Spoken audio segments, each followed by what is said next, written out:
এই ধপ্পান চিটিংবাজ ফেরেববাজ মমতা ব্যানার্জি নেতাজি ইন্ডোর স্টেডিয়ামে আপনাদের যখন রায় হয় তারপরে বলেছিল আমি সমাধান করব।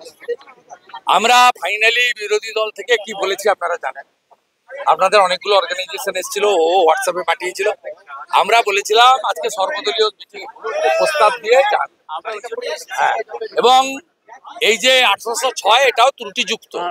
মোট 1958 জন টেন্টে, তার মধ্যে মুখ্যমন্ত্রী শিক্ষক নন টিচিং এর কথা বলছি না, আর এর মধ্যে মুখ্যমন্ত্রীর ভাইজি আছে, তার নাম দেয়নি। 1806 এর মধ্যে নেই কিনা হারে বাড়ি কিনা, এই পুরোটা চোর হচ্ছে মমতা। আমরা আপনাদের সঙ্গে আছি। আমাদের বক্তব্য যে যোগ্য তালিকা দিয়ে দিলে এই যে 7ই সেপ্টেম্বর, আরে ভাই আমরা লিখিত প্রস্তাব দিয়েছি, আমি মনোজ মুখ্য সচিবকে দিয়েছি, আর শঙ্কর ঘোষ স্পিকারকে দিয়েছে। সেই কারণে মঙ্গলবার থেকে বিরোধী দলনে থেকে সাসপেন্ড করে দিয়েছে, যাতে আজকে এখানে রেজুলেশনটা আমরা বলছি যে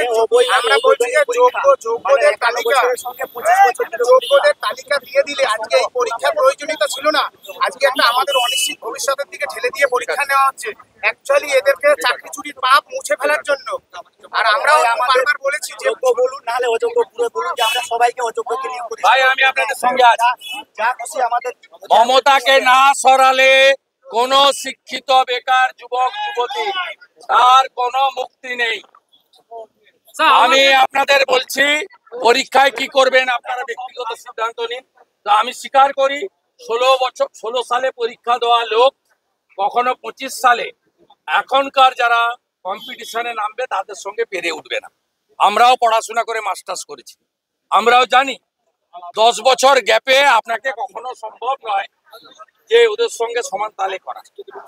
মমতা প্রশ্ন বিক্রি করবে। আমি অডিও রেকর্ড পেয়েছি, 50,000 টাকায় প্রশ্ন পাওয়া যাচ্ছে। বসিরহাট থেকে আমি অডিও পেয়েছি। এটা এসএসসি ইয়েস, এই পরীক্ষার ইয়েস 7-14 ইয়েস। ও জানে OMR এ হাত দিতে পারবে না। চোর মমতা প্রশ্ন বিক্রি করবে, তার ভাইপো মাল তুলবে। সুজয় কৃষ্ণ ভদ্ররা ছিল, জীবন সাহারা ছিল, এবার আরো কিছু নতুন এজেন্ট দিয়ে করবে।